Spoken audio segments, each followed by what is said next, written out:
Puji akan nama Tuhan, Bapak Ibu Saudara dalam Tuhan. Saya ucapkan selamat pagi, selamat beribadah di dalam kasih Tuhan kita Yesus Kristus.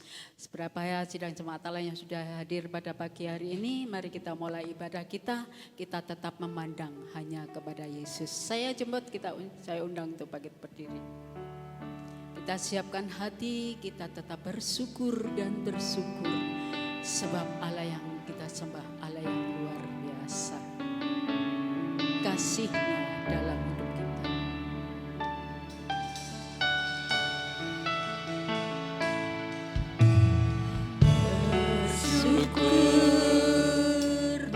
Bersyukurlah sebab Dia baik. Amin. Haleluya. Kasih-Nya pada kita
Hanya Engkau yang layak terima puji syukur kami. Hanya Engkau yang layak menerima sembah kami ya Bapa. Allah yang kami kenal di dalam nama Tuhan kami Yesus Kristus.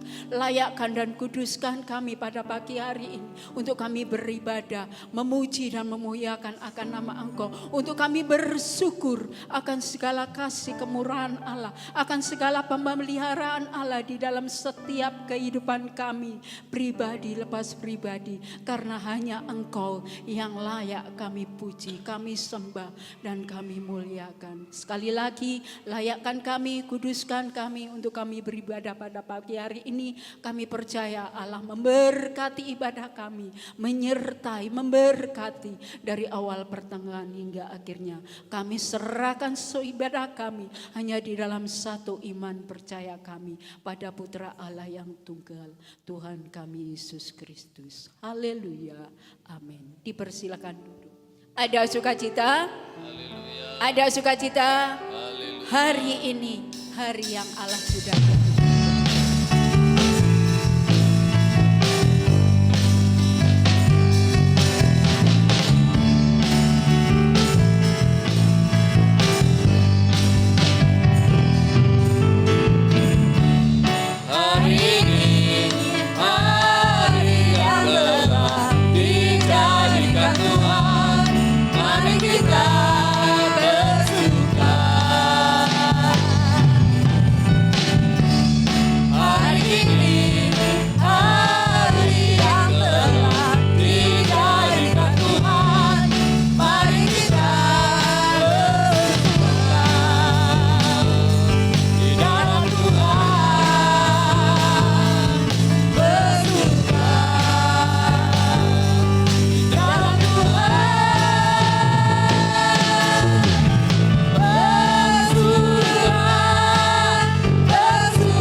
nama Tuhan kita patut bersyukur apapun masalah kita, apapun yang sedang kita hadapi.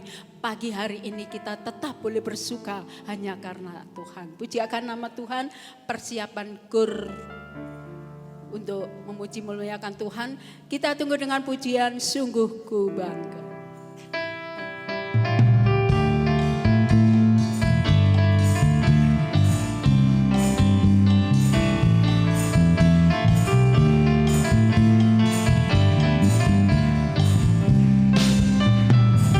Sungguh ku bangga Bapa, punya Allah seperti Engkau.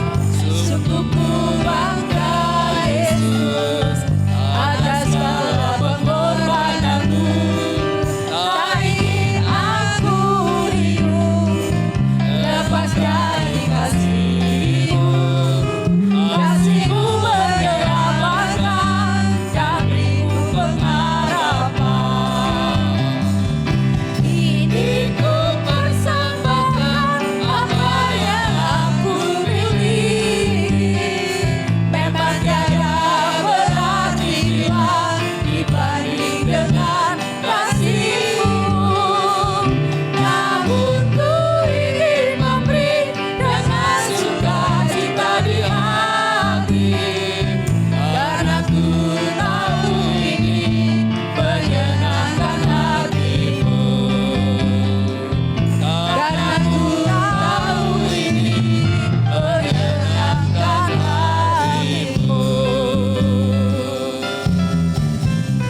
Haleluya, puji Tuhan. Tuhan Yesus memberkati pujian kaum wanita pada pagi hari ini. Sekali Yesus, selamanya Yesus. Kita ada hanya karena kasih-Nya. Kita akan jalankan korban yang pertama. Sungguh kita bangga punya Allah seperti Dia.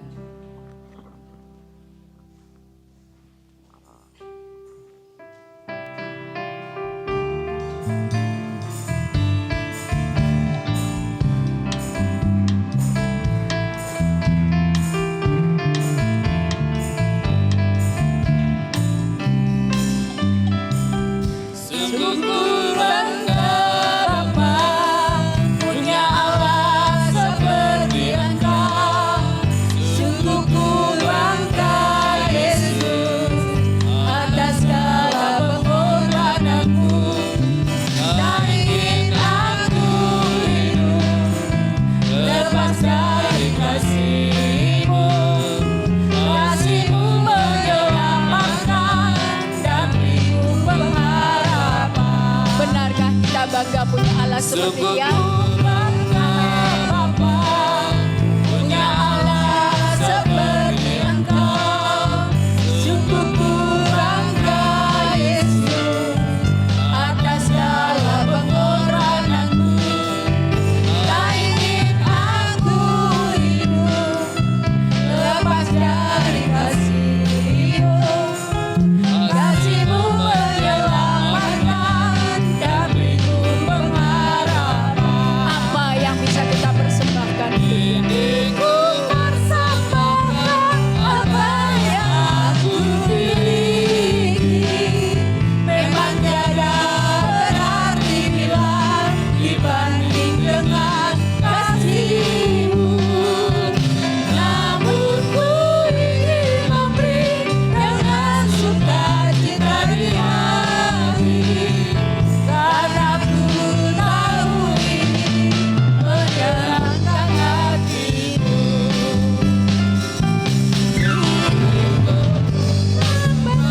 Apa yang aku miliki memang tiada berarti bila dibanding dengan kasih-Mu.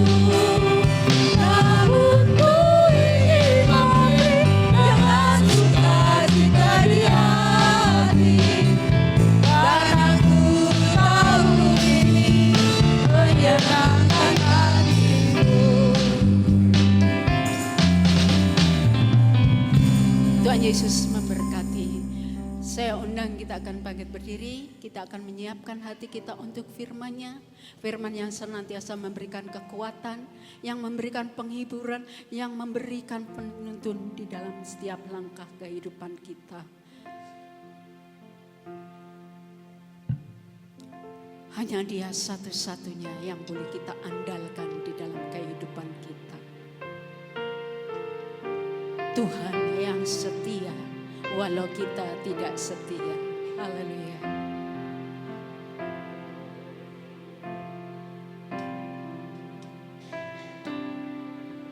Engkau Tuhan yang setia, waktu-Mu selalu yang terbaik. Engkau Tuhan sandaranku, dan ku hanya kan berharap padamu.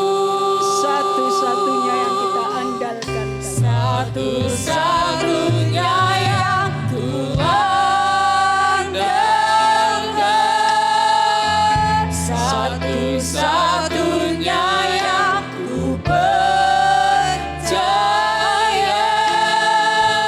Engkau sumber kekuatan, sumber pengharapan, sumber keselamatan. Satu-satunya menjadi yang Satu-satunya yang kita ku andalkan. Satu-satunya yang ku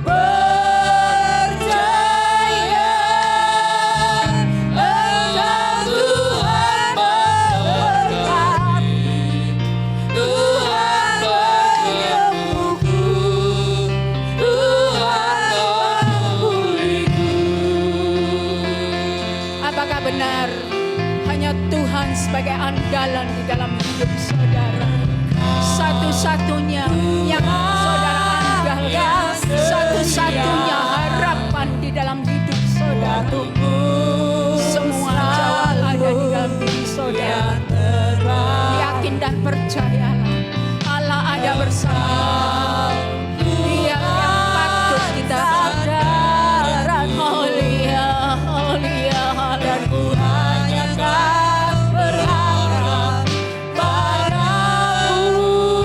Engkau Tuhan yang setia.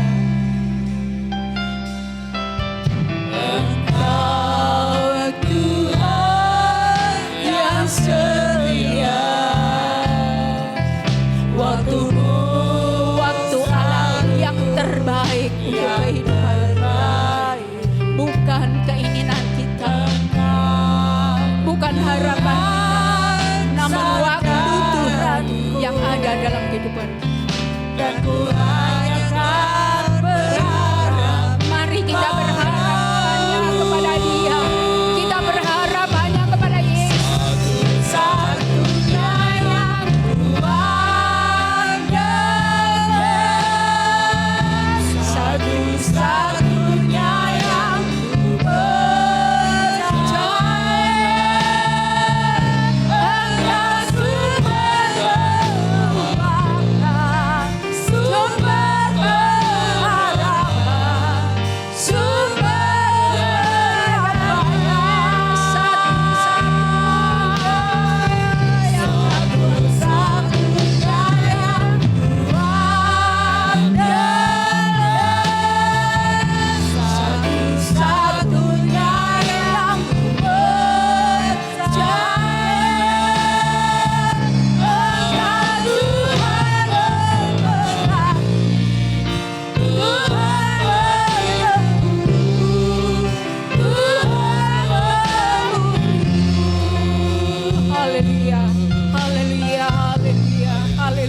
yang benarkah Dia hanya andalan di dalam kehidupan kita?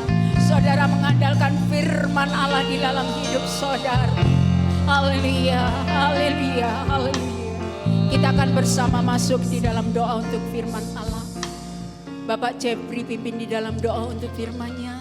Mimbar kami serahkan kepada hamba-Nya. Bapa kami yang berada dalam kerajaan surga, di dalam nama Tuhan Yesus Kristus, kami mengucap syukur, berterima kasih Tuhan. Saat ini Engkau telah memberikan kami kesempatan yang terbaik untuk kami kembali datang kepada Engkau, memuji dan membesarkan nama-Mu Tuhan. Tuhan Yesus, sebentar lagi kami akan menerima sabda firman-Mu. Sucikan ruangan hati kami untuk kami bisa menerima firman-Mu Tuhan. Dan kami berdoa buat hamba-Mu yang akan menyampaikan firman, Kau urapi dengan kuasa Roh Kudus-Mu, agar firman yang diberitakan boleh menjadikan jawaban bagi kita semua yang datang saat ini Bapa.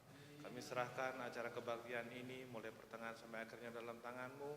Dalam nama Tuhan Yesus Kristus kami sudah berdoa dan mengucap syukur. Haleluya, amin. Amin, puji Tuhan. Sidang jemaat dipersilakan duduk kembali. Apa kabar saudara?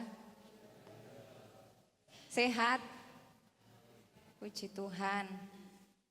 Biarlah setiap pujian penyembahan kita pada pagi hari ini menyenangkan hati Tuhan. Kembali kita akan belajar kebenaran firman Allah. Sama-sama kita buka dalam 1 Timotius pasalnya yang keempat. Kita akan baca bersama-sama.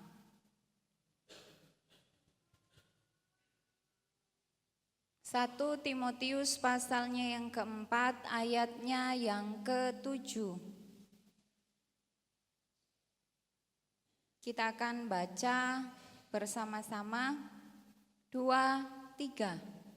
Tetapi jauhilah tahayul dan dongeng nenek-nenek tua. Latihlah dirimu beribadah. Puji Tuhan, tema khotbah pada pagi hari ini menjauhi tahayul dan dongeng nenek-nenek tua. Sama seperti ayat yang sudah kita baca tadi. menjauhi tahayul dan dongeng nenek-nenek tua. Saudara-saudara yang terkasih, dalam dunia ini ada banyak informasi yang bisa kita dapatkan. Bahkan dengan mudah bisa diakses. Tetapi saudara, tidak semua informasi yang kita terima itu benar. Benar saudara? Gak semua informasi yang kita dapatkan, informasi yang kita dengar, informasi yang kita terima itu semuanya benar. Ada yang salah. Nah, dalam surat Rasul Paulus kepada Timotius, ia memberikan peringatan penting, yaitu menjauhi tahayul dan dongeng nenek-nenek tua. Karena pada waktu itu di Efesus ada orang-orang tertentu yang mengajarkan ajaran ini. Bapak Ibu Saudara bisa lihat di dalam pasalnya yang pertama, saya akan baca 1 Timotius 1 mulai ayat 1. Saya akan baca buat saudara. Dari Paulus, Rasul Kristus Yesus menurut perintah Allah, Juru Selamat kita dan Kristus Yesus, dasar pengharapan kita, kepada Timotius, anakku yang sah di dalam iman. Kasih karunia, rahmat, dan damai sejahtera dari Allah Bapa dan Kristus Yesus Tuhan kita menyertai engkau. Ketika aku hendak meneruskan perjalananku ke wilayah Makedonia, aku telah mendesak engkau supaya engkau tinggal di Efesus dan menasihatkan orang-orang tertentu agar mereka jangan mengajarkan ajaran lain ataupun sibuk dengan dongeng dan silsilah yang tiada putus-putusnya, yang hanya menghasilkan persoalan belaka dan bukan tertib hidup keselamatan yang diberikan Allah dalam iman. Jadi ini latar belakangnya saudara. Rasul Paulus menyampaikan kepada Timotius supaya dia tinggal di Efesus dan menasihatkan kepada orang-orang tertentu agar jangan mengajarkan ajaran lain yang hanya sibuk dengan dongeng silsilah yang tiada putus-putusnya.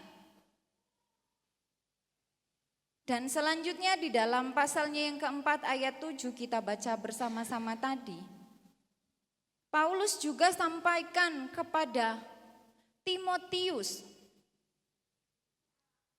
supaya apa saudara? Menjauhi tahayul dan dongeng nenek-nenek tua. Apa itu tahayul dan dongeng?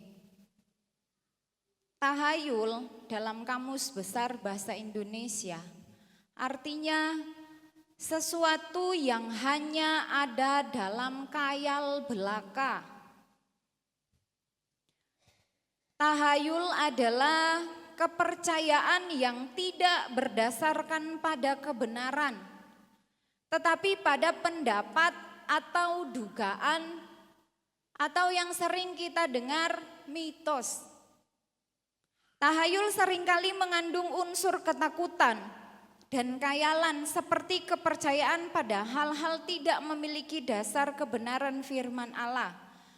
Selanjutnya, apa itu dongeng? Dalam KBBI artinya cerita yang tidak benar-benar terjadi. Cerita yang tidak benar-benar terjadi. Dalam ayat yang ketujuh ini, dongeng nenek-nenek tua artinya cerita lama yang tidak benar, legenda atau tradisi-tradisi lisan yang berkembang pada waktu itu. Disebarkan dari mulut ke mulut. Jadi si A mendengarkan dan disampaikan kepada si B dan seterusnya dan seterusnya. Begitu yang terjadi sehingga tersebar ya saudara. Jadi tahayul ini hanya ada dalam khayal belaka.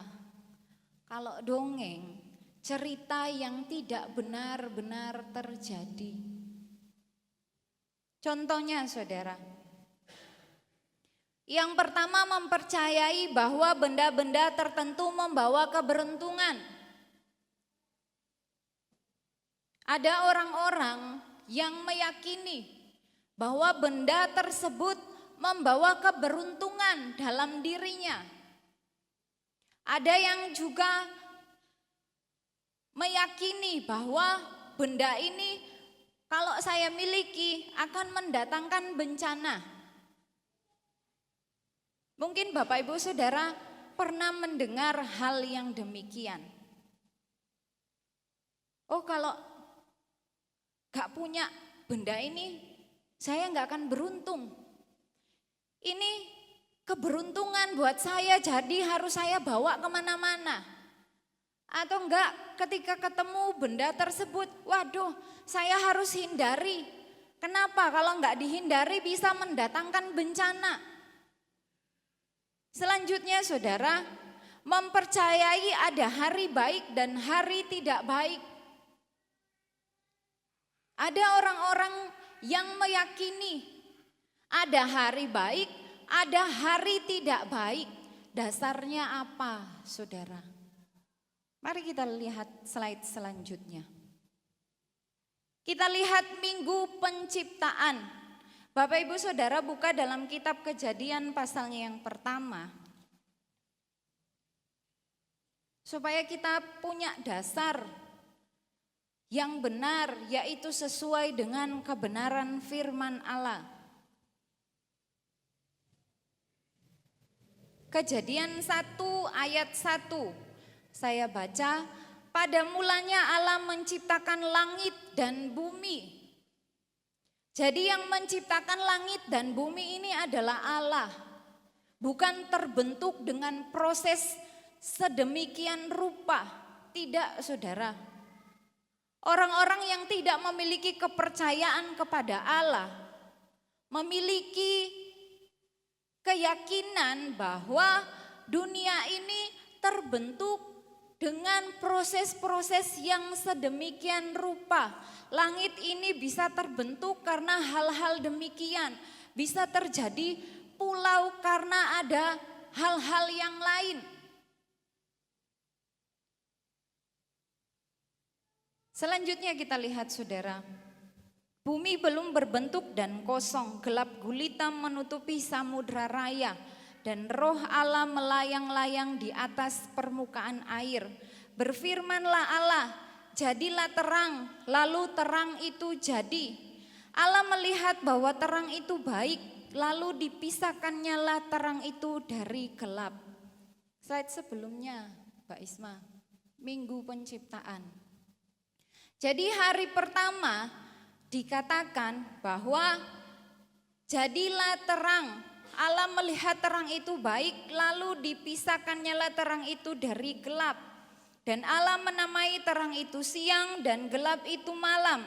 Jadilah petang dan jadilah pagi, itulah hari pertama. Bisa? Oh macet. Hari pertama itu Allah menciptakan terang, dipisahkannya lah terang itu dari gelap. Allah yang ciptakan saudara. Yang harus kita pahami, terang dan gelap itu diciptakan oleh Allah. Bukan terbentuk dengan sendirinya di alam semesta ini. Tidak. Selanjutnya saudara, hari yang kedua, mari kita lihat. Berfirmanlah Allah, jadilah cakrawala di tengah segala air untuk memisahkan air dari air. Maka Allah menjadikan cakrawala dan ia memisahkan air yang ada di bawah cakrawala itu dari air yang ada di atasnya. Dan jadilah demikian. Lalu Allah menamai cakrawala itu langit. Jadilah petang dan jadilah pagi, itulah hari kedua. Hari kedua diciptakan apa saudara? Cakrawala. Cakrawala itu langit. Langit ini Allah yang ciptakan. Langit itu Allah yang ciptakan, bukan terbentuk dengan sendirinya. Dan itu diciptakan pada hari yang kedua. Selanjutnya saudara, hari yang ketiga, supaya kita memahami bersama-sama, berfirmanlah Allah, hendaklah segala air yang di bawah langit berkumpul pada satu tempat sehingga kelihatan yang kering, dan jadilah demikian. Lalu Allah menamai yang kering itu darat, dan kumpulan air itu dinamainya laut. Allah melihat bahwa semuanya itu baik.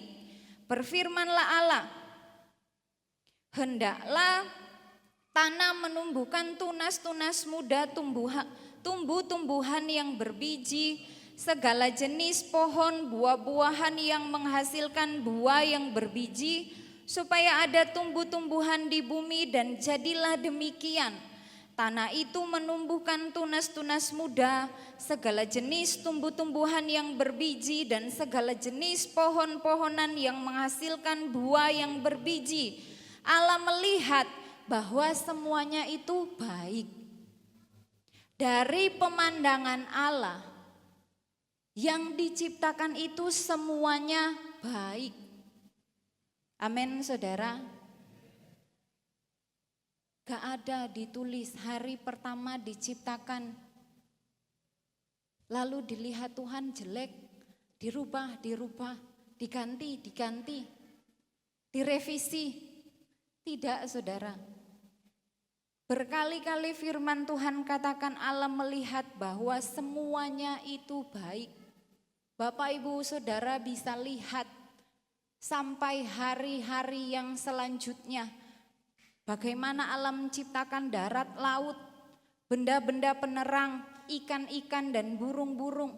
Hari yang ke-6 Allah menciptakan binatang dan manusia.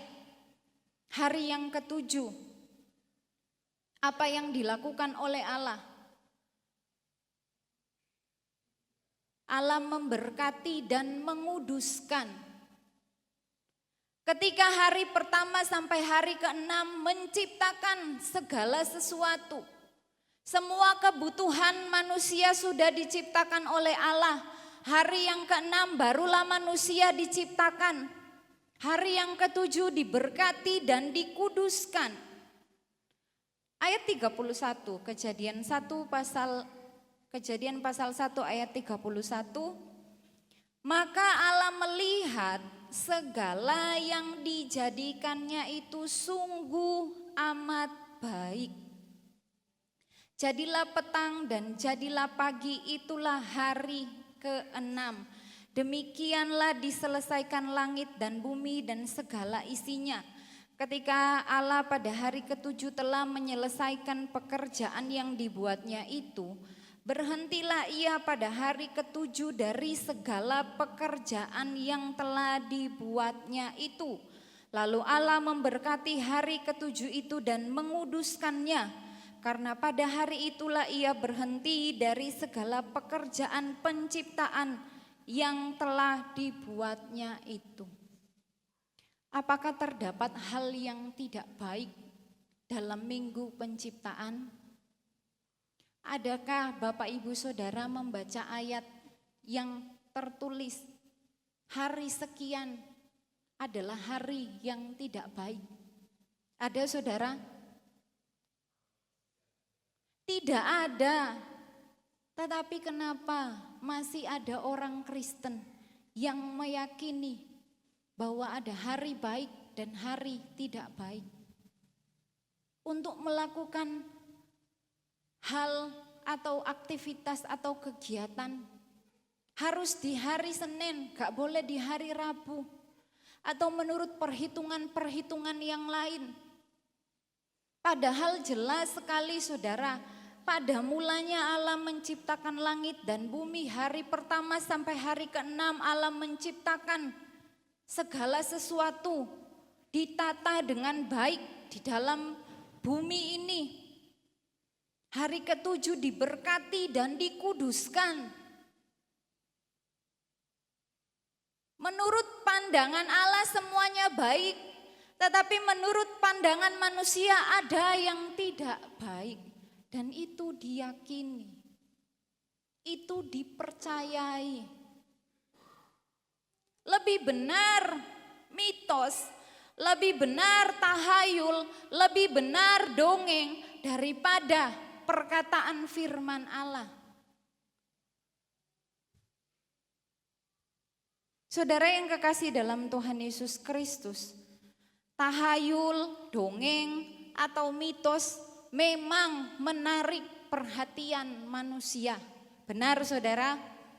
Menarik. Itulah caranya iblis, dibungkus sedemikian rupa supaya terlihat menarik dalam pemandangan manusia. Manusia lebih tertarik dan lebih percaya pada mitos. Lanjut. Manusia lebih tertarik, saudara. Lebih percaya. Apalagi orang Kristen, saudara, masih ada. Saya tidak menghakimi, tidak saudara. Tetapi memang masih ada. Di tempat saya saudara, di Manado. Waduh, kalau ada cicak berbunyi jangan keluar dari rumah. Nanti kamu sial. Nah kalau cicaknya berbunyi terus sepanjang hari, gak keluar-keluar rumah saudara. Oh kalau selesai melahirkan harus begini, dan begitu. Kok ribet sih? Bayinya di malam hari di atas apa itu? Kalau udah di tempat tidur ya saudara, di atas kepala ini harus ditaruh kaca. Supaya katanya saudara, ini di tempat saya ya saudara, di Manado. Kalau ada roh halus bisa terlihat dari cermin. Dasarnya apa saudara mengungkapkan statement seperti itu? Lah kalau ditaruh di atas kepala gini, terus bayinya di atas spring bed, ketika orang tua atau orang dewasa naik, mesti gerak-gerak kan saudara. Pernah kejadian saudara, di keluarga saya bahkan mama saya saking apa ya saudara, karena cucu pertama, mendengar perkataan-perkataan orang.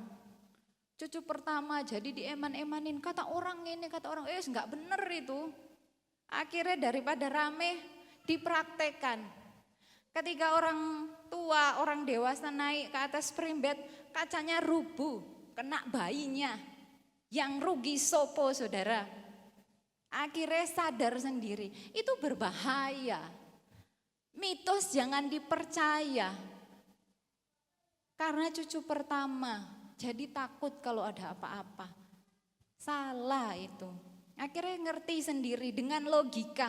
Oh iya benar, lah gimana kalau malam hari semua tertidur, kacanya rubuh, nutupin bayinya, wajahnya. Kecenderungan manusia lebih sibuk pada hal-hal yang demikian. Alkitab yang mengandung kebenaran berisi tentang janji-janji Allah tidak suka didengar orang.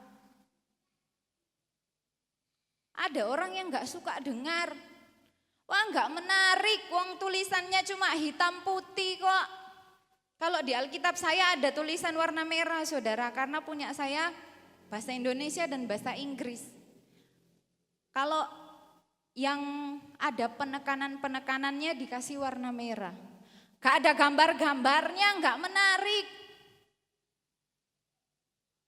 Padahal Alkitab mengandung kebenaran. Alkitab memiliki janji-janji Allah. Dan Alkitab adalah firman Allah. Melalui kebenaran firman Allah kita tahu bagaimana jalannya ke surga. Amin saudara. Tetapi masih ada orang-orang yang lebih tertarik kepada mitos. Saudara yang kekasih dalam Tuhan Yesus Kristus, Sekali lagi saya katakan di pembukaan tadi, kitab Kejadian 1, Kejadian pasal yang kedua, bagaimana Allah menciptakan semuanya baik dalam pemandangan Allah. Yang kita mau pegang perkataan Allah atau perkataan manusia, atau tahayul, atau dongeng. Mana yang kita mau pilih, saudara? Saudara mau bangun rumah, bangun saja ketika berkatnya sudah ada. Saudara mau pindah rumah, pindah saja ketika semuanya sudah siap. Saudara mau bikin acara syukuran, saudara mau lakukan apapun untuk mengungkapkan ucapan syukur. Ketika dananya ada, semuanya sehat, baik-baik saja kerjakan. Dasarnya firman Allah, bukan mitos. Waduh, kalau hari begini nanti ke depannya enggak baik. Enggak bisa, saudara. Makanya dalam 1 Timotius 4 ayat yang ke-7, Rasul Paulus mengatakan kepada Timotius, jauhilah tahayul dan dongeng nenek-nenek tua. Paulus sampaikan kepada Timotius, jauhi itu. Jauhi hal-hal yang tidak benar. Jauhi hal-hal yang hanya ada dalam khayalan belaka. Jauhi cerita-cerita yang tidak benar-benar terjadi. Diperingatkan, dipesankan, diingatkan. Supaya enggak tersesat seperti orang-orang tertentu yang ada pada waktu itu. Sebagai seorang pemimpin rohani, Paulus sampaikan kepada Timotius, jauhi semua itu. Saudara yang kekasih dalam Tuhan Yesus Kristus, selanjutnya kita pelajari mengapa kita harus menjauhi tahayul dan dongeng. Yang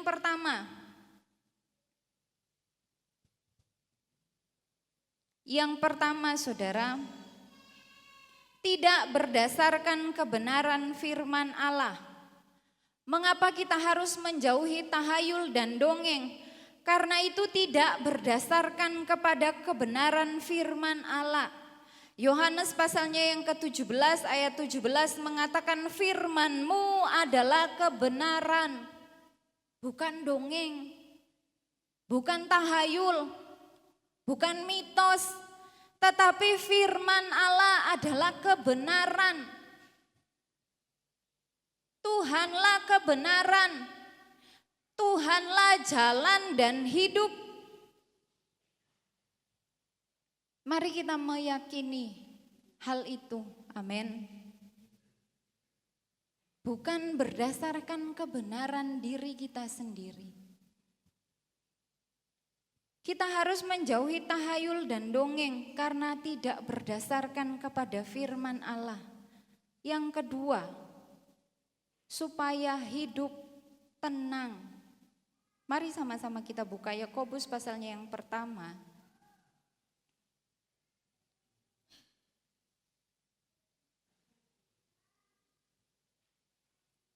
Yakobus pasalnya yang pertama, ayatnya yang ke-8.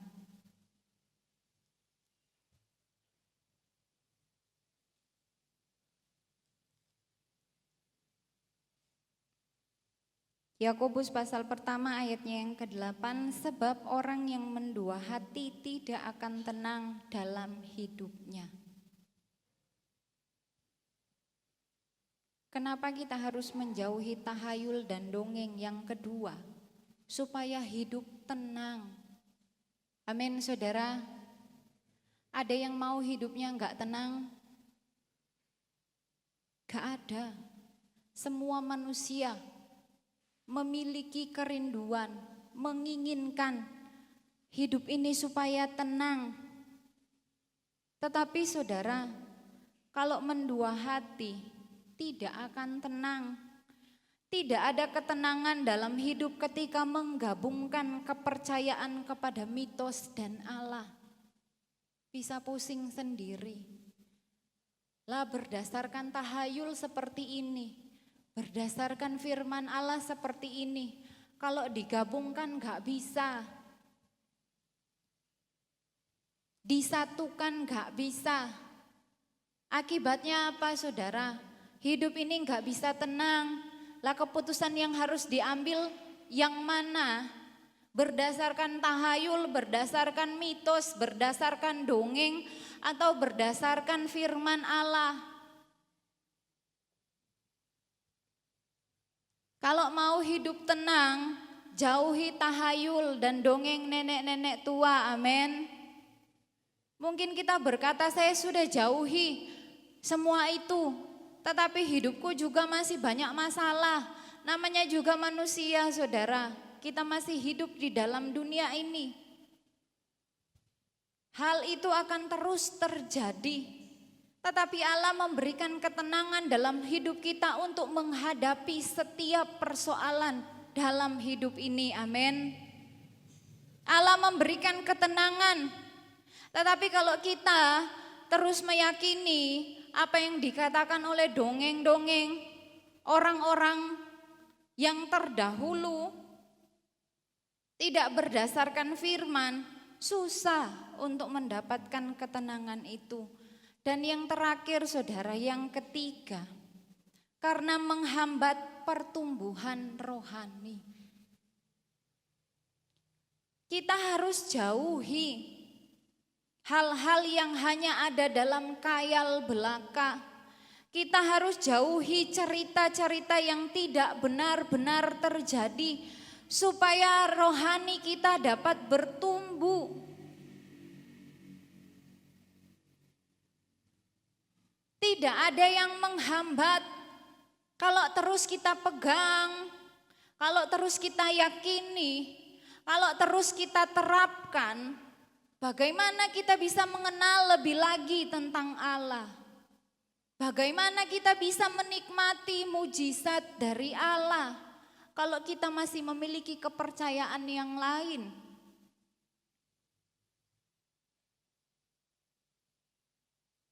Tuhan berkata bahwa Tuhan memberkati rumah orang percaya. Lah kalau kita mau tempati, pasti kita diberkati oleh Tuhan. Karena itu perkataan firman Allah. Tetapi kalau kita masih meyakini hal yang lain, tunggu tanggal sekian baru melangkah. Sebab berdasarkan perhitungan ini dan perhitungan itu, bagaimana berkat Allah itu bisa kita terima? Saudara yang kekasih dalam Tuhan Yesus Kristus, ketika hidup kita dikuasai oleh tahayul dan dongeng atau mitos-mitos saudara, maka kehidupan yang akan kita jalani selama hidup akan sama seperti tahayul dan dongeng yang kita percayai. Benar enggak saudara? Ada orang-orang tua, ini di tempat saya ya saudara, saya katakan. Ada yang mengatakan, waduh kalau udah malam hari kamu jangan ke situ, nanti ada hantu ini, hantu itu. Apalagi kalau anak-anak kecil, mungkin orang tua sudah capek, sudah lelah untuk menemani, untuk mengejar. Atau enggak, jangan ke dapur sendirian, nanti ada begini-begini dan begitu. Akhirnya itu yang terekam di dalam pemikiran anak-anak. Itu yang tertanam saudara. Dan yang terjadi dalam hidup, tahayul dan dongeng itu yang dipercayai. Ketika beranjak dewasa mau pergi ke toilet sendirian enggak berani. Ada yang demikian saudara. Karena tanpa disadari sejak kecil ada orang-orang tua yang menanamkan cerita-cerita yang tidak benar. Cerita-cerita bohong. Akhirnya anaknya sendiri enggak punya rasa percaya diri. Bahwa saya bisa ke dapur sendirian kalau malam hari, saya bisa ke kamar mandi sendirian kalau malam hari, apalagi kamar mandi di dalam rumah. Kalau saya di belakang saudara, Tengah malam kalau bangun ditemani suara burung hantu. Kalau saya pegel, saya usir ya saudara. Suara saya banter, terbang kemana-mana. Bukan saya katakan saya orang yang pemberani, tidak. Tetapi tertanam ya saudara. Sejak kecil dikatakan, kalau kamu nggak meyakini setan itu, nggak ada, nggak nyata, yang nggak ada. Kalau kamu meyakini itu ada, ya itu ada. Memang itu ada, tapi jangan menaruh kepercayaan kepada hal tersebut. Lah kalau kamu meyakini Allah menjaga, Allah beserta, berarti sekalipun kamu sendirian ada Allah yang beserta. Atau enggak ditakut-takuti dengan hal-hal yang lain. Tanpa disadari itu yang terekam, itu yang tertanam. Dan selanjutnya yang terjadi saudara, hidup yang dijalani akan sama seperti tahayul dan dongeng yang dipercayai.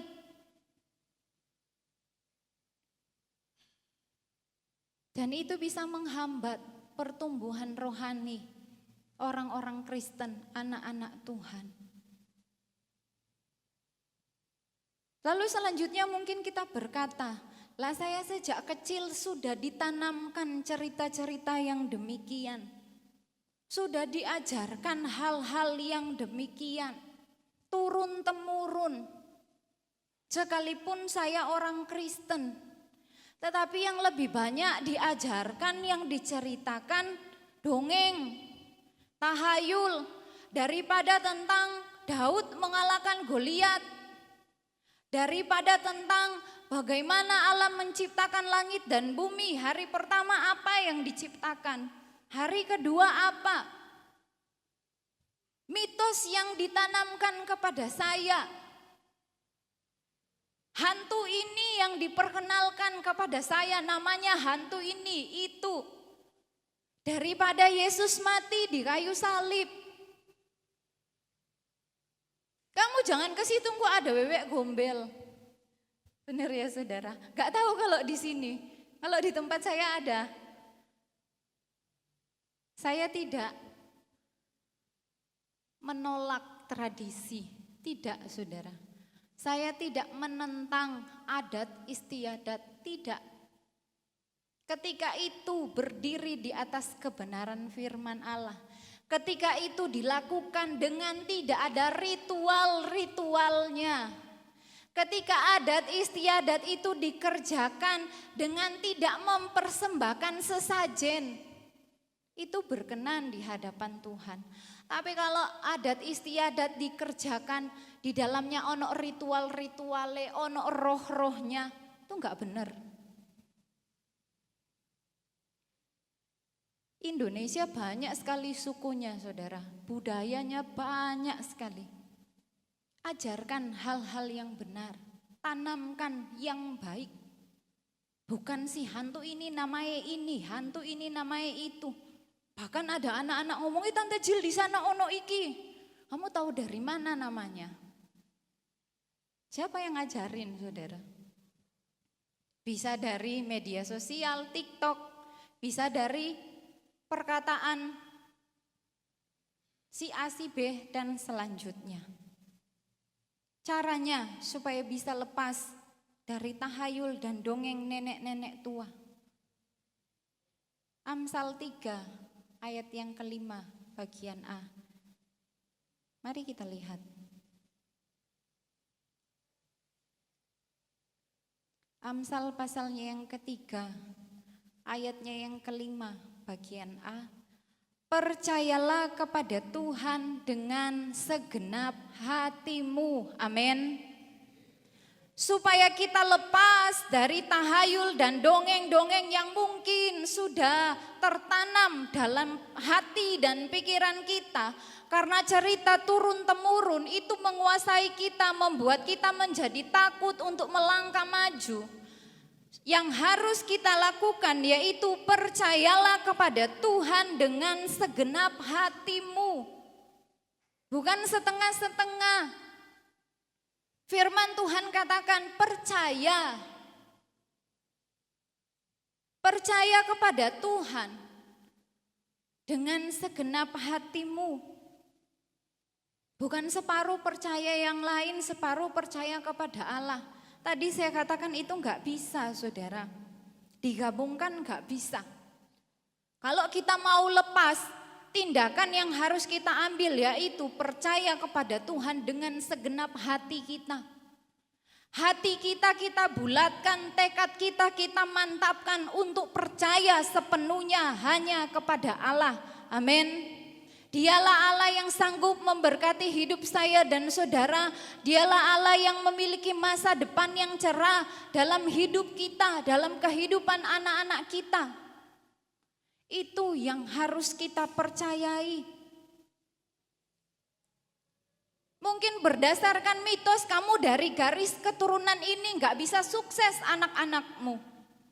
Kita patahkan itu, saudara, dengan darah Yesus. Kita percaya, iya kata orang, kata mitos gak bisa berhasil. Tetapi kata Tuhan bisa berhasil, amin. Kata tahayul ini gak bisa. Saya gak menaruh kepercayaan pada hal itu. Saya menaruh kepercayaan kepada Tuhan. Sebab Tuhan yang pegang kendali atas segala-galanya. Hidup dan mati saya dan saudara ada di dalam tangan Tuhan. Dengan kita percaya kita akan berusaha. Saya menaruh kepercayaan kepada Allah bahwa Allah pasti memberkati keluarga saya, anak-anak saya. Tindakan yang kita lakukan yaitu kita berusaha, kita bekerja, kita berdoa kepada Tuhan. Bahkan kalau saya ngobrol-ngobrol ya saudara dengan pemudi, saya berusaha supaya bisa capai cita-cita saya. Saya berjuang, saya belajar, bahkan ada yang bekerja paruh waktu supaya mendapatkan uang, dikumpulkan, ditabung sedikit demi sedikit untuk bayar kuliah. Saya bilang gak apa-apa, semangat. Tuhan berkati, Tuhan tolong. Orang mau katakan negatif jangan didengar. Orang mau katakan hal-hal yang tidak membangun jangan didengar. Kalau ada mitos-mitos dan lain sebagainya jangan dipercayai. Kalau dari awal Tuhan sudah izinkan pasti akan sampai pada garis finish. Akan terselesaikan dengan baik karena Allah yang bekerja. Amin, saudara. Kita mau tanamkan dalam hidup kita supaya kita enggak percaya lagi akan tahayul dan mitos-mitos. Kita mau percaya kepada Tuhan. Saya kalau naik pesawat ya saudara, kadang sugesti bisa jadi. Waduh, iki naik pesawat sekalipun sudah berkali-kali bolak-balik. Waktu saya sekolah Alkitab di Cianjur sering saudara saya pulang pergi sendiri. Jakarta Manado. Ketika saya sekolah saya pulang sebelum praktek, balik praktek, ada liburan, pergi sendiri saudara. Kadang ya memang sugesti, waduh lek jadi apa-apa ini. Di udara. Tapi saudara, kembali kepada siapa kita percayakan hidup ini. Apalagi kalau ada goncangan saudara, waduh gak karu-karuan. Semua penumpang berdoa kepada Allah yang dipercayai. Pernah saudara mau mendarat ya, terus cuaca buruk. Sudah mau nyampe Manado naik, lagi muter, lagi singene, waduh. Terus getar-getar saudara, karena hujan, karena cuaca buruk, aduh Tuhan Yesus. Tetapi kembali, percaya, kalau memang sudah waktunya Tuhan panggil ya berarti sudah waktunya. Kalau belum, ya berarti akan mendarat dengan sempurna. Dan akhirnya bisa saudara. Mungkin Bapak Ibu Saudara punya pengalaman-pengalaman yang lain. Bagaimana kita harus benar-benar percaya kepada Tuhan dengan segenap hati kita. Mengalahkan cerita-cerita tahayul mitos yang sudah sering kita dengar sejak kecil dan itu benar-benar sudah terekam dengan baik dan susah untuk terlepas. Tetapi pada pagi hari ini firman Allah mau katakan caranya supaya kita terlepas, yaitu percayalah kepada Tuhan dengan segenap hatimu. Yang kedua saudara, cara yang kedua kita kembali dalam 1 Timotius pasalnya yang keempat ayatnya yang ketujuh. Cara yang kedua 1 Timotius 4 ayatnya yang ketujuh. Dikatakan latihlah dirimu beribadah supaya terlepas dari tahayul dan dongeng cerita nenek-nenek tua atau mitos. Rasul Paulus katakan kepada Timotius, yaitu latihlah dirimu beribadah. Bukan dikatakan kamu kasih uang ratusan juta, kok terbebas kamu? Kok kamu terlepas? Kalau orang-orang pintar ya saudara atau dukun, kamu kalau masalah mau selesai, masalahmu mau selesai, sakit penyakitmu bisa sembuh, kamu korbankan ini sekian harganya. Kamu cari ayam putih, 1 pasang, repot saudara. Kamu korbankan sapi 1 ekor, harganya berapa saudara? Mahal. Tetapi firman Tuhan katakan, jauhilah tahayul dan dongeng nenek-nenek tua, latihlah dirimu beribadah. Amin. Ini yang Tuhan mau. Saya dan saudara melatih diri kita untuk beribadah. Kenapa? Karena ayat selanjutnya, ayat 8 dikatakan latihan badani terbatas gunanya, tetapi ibadah itu berguna dalam segala hal.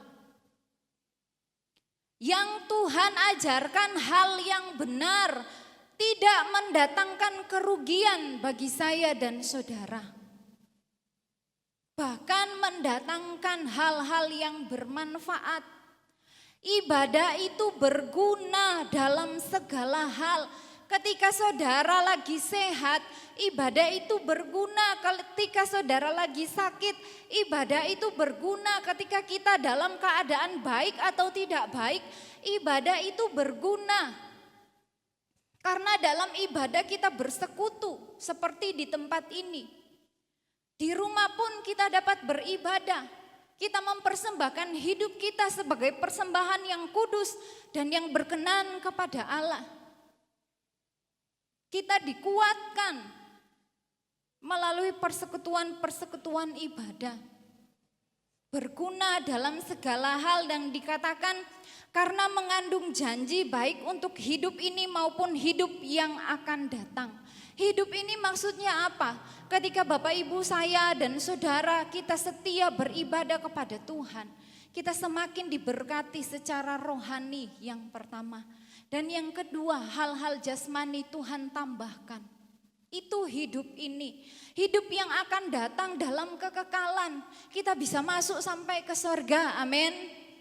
Tetapi kalau terus mau meyakini, memegang mitos, memegang tahayul, gak iso sampai ke surga. Karena tahayul itu gak punya jalan untuk ke surga. Gak bisa membawa kita mendapatkan mahkota yang kekal. Latihlah dirimu beribadah. Ayat yang ke-11, yang terakhir saudara. Beritakanlah dan ajarkanlah semuanya itu. Itu yang harus diberitakan. Itu yang harus diajarkan. Percaya kepada Tuhan dengan sepenuh hati. Beribadah kepada Tuhan dengan segenap hati. Itu yang harus kita beritakan dalam keluarga kita. Itu yang harus kita ajarkan kepada anak-anak kita. Itu yang harus kita ceritakan. Bukan mitos. Bukan ditakut-takutin. Ceritakan tentang pengorbanan Yesus di kayu salib untuk menyelamatkan dosa umat manusia.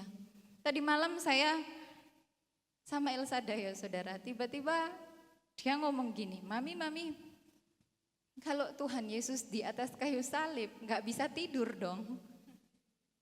Padahal kita gak ngobrol tentang itu saudara, enggak. Saya lagi belajar, tiba-tiba ngomong sendiri seperti itu. Kalau Tuhan di kayu salib, Tuhan gak bisa tidur dong. Saya katakan bukan tidur. Tuhan itu mati di kayu salib, terus bangkit, hidup lagi, terus pergi ke surga, nyiapin tempat buat kita. Oh gitu ya, saya juga masih bingung saudara, mau mencari kata-kata yang sederhana ya, supaya dia paham. Intinya saya katakan Tuhan sediakan surga untuk kita, tempat yang bagus sekali. Bapak Ibu Saudara yang kasih dalam Tuhan Yesus Kristus, ajarkanlah keluarga kita, anak-anak kita untuk percaya kepada Tuhan dengan segenap hati, amin.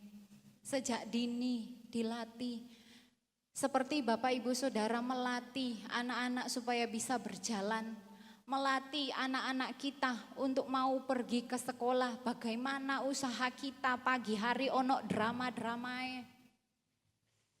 Ada orang tua yang katakan, waduh sebelum menikah saya kalem. Ketika sudah menikah punya anak dan anak harus sekolah, suara saya bisa didengar satu RT. Benar ibu-ibu? Karena apa? Teriak-teriak, belum dia sing luama di kamar mandi. Belum sing luama di depan kaca, tapi kita tekun, sabar, dilatih supaya bisa ke sekolah. Tujuannya apa? Supaya punya pendidikan, berpengetahuan yang baik, bisa mencapai cita-cita secara akademis baik. Semuanya sekalipun harus bekerja, banting tulang dari pagi sampai malam, hujan panas. Supaya dapat berkat, bisa biayain sekolah anak-anak, kita berjuang. Begitu juga untuk mengajarkan tentang ibadah. Jangan punya prinsip, engko ae lak wis gede iso-iso dewe. Gak bisa saudara.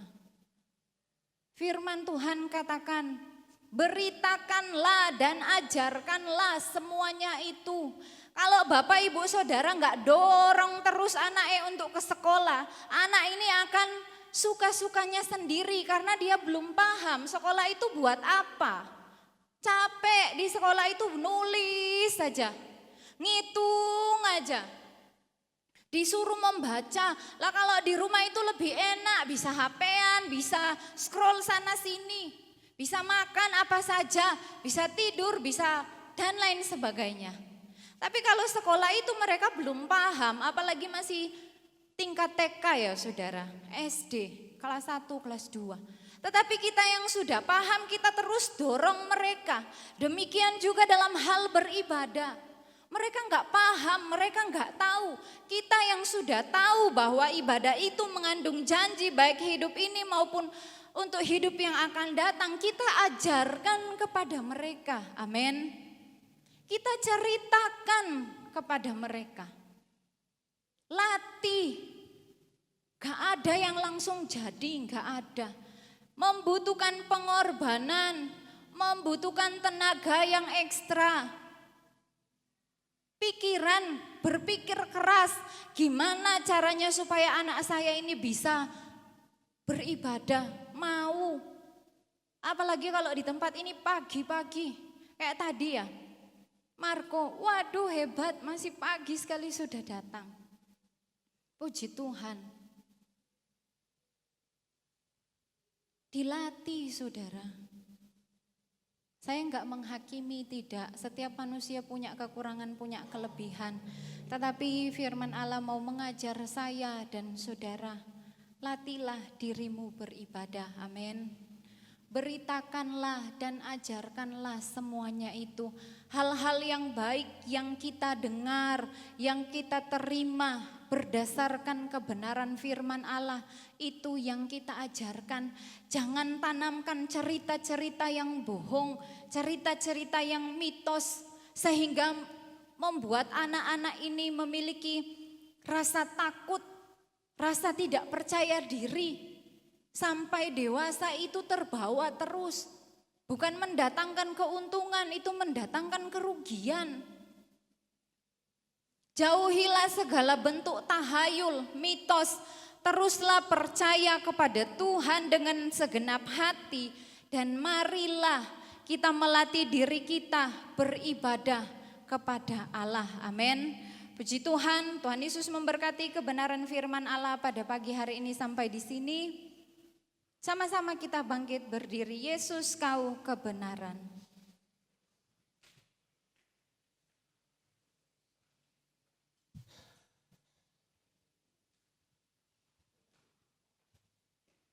Terima kasih Tuhan.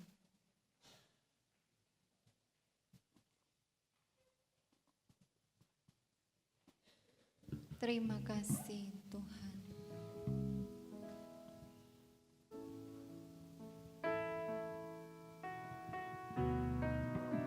Terima kasih Tuhan.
dalam doa dengan kasih Kristus, Ibu Devi berdoa.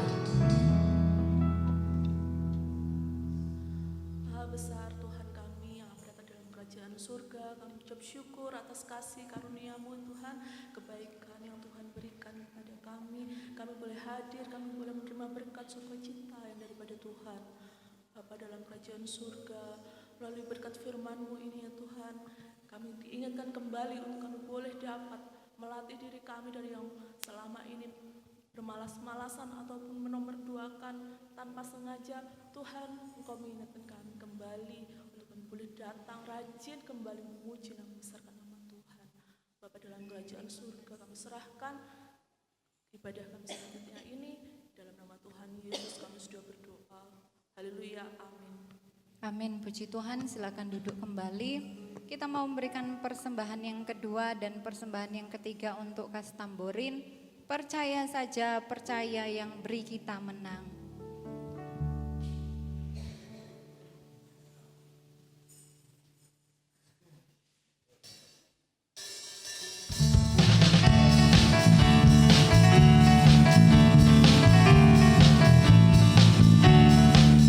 Percaya saja, percaya yang beri kita menang. Percaya saja di dalam darahnya, percaya yang beri kita menang. Percaya saja, percaya saja, percaya yang beri kita menang. Percaya saja di dalam darahnya, percaya yang beri kita menang. Percaya saja, percaya yang beri kita menang. Percaya saja di dalam darahnya, percaya yang beri kita menang. Percaya saja, percaya yang beri kita menang. Percaya saja di dalam darahnya, percaya yang beri kita menang. Percaya saja, percaya yang beri kita menang. Percaya saja di dalam darahnya, percaya yang beri kita menang. Percaya saja, percaya yang beri kita menang. Percaya saja di dalam darahnya, percaya yang beri kita menang. Percaya saja, percaya yang beri kita menang. Percaya saja di dalam darahnya,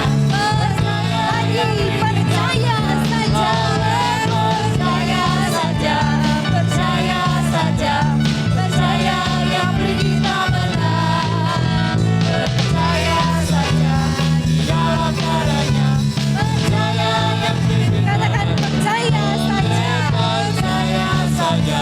percaya saja, percaya yang beri kita menang. Percaya saja di dalam darahnya, percaya yang beri kita menang. Puji Tuhan.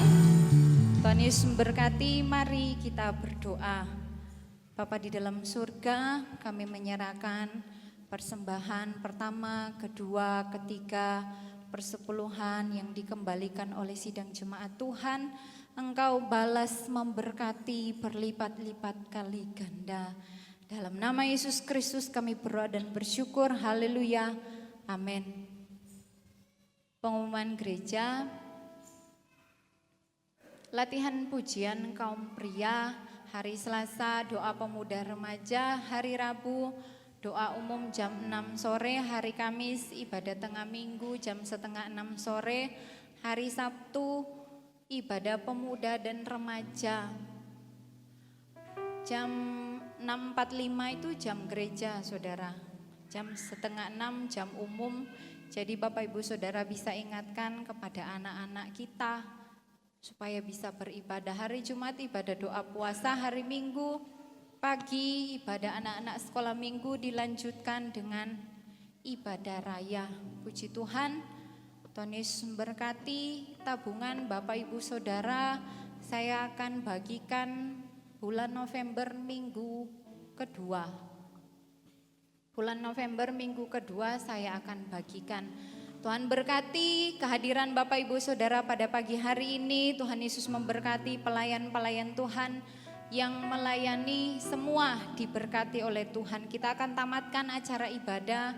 Saya undang jemaat bangkit berdiri. Kalau ku hidup bagimu, doa tamat oleh Bapak Gembala. Kalau ku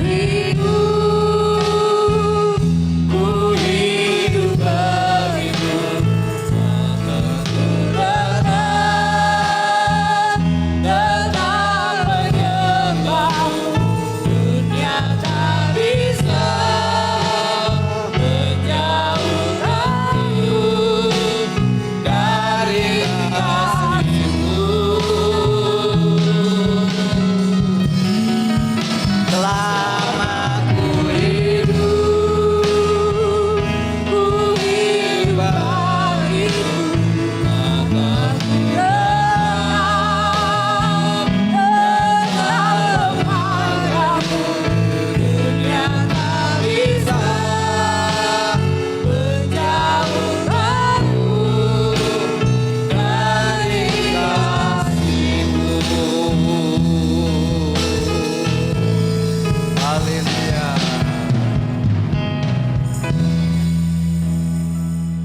Hati kami penuh ucapan syukur atas penyertaan-Mu ibadah siang ini, awal pertengahan sampai akhirnya.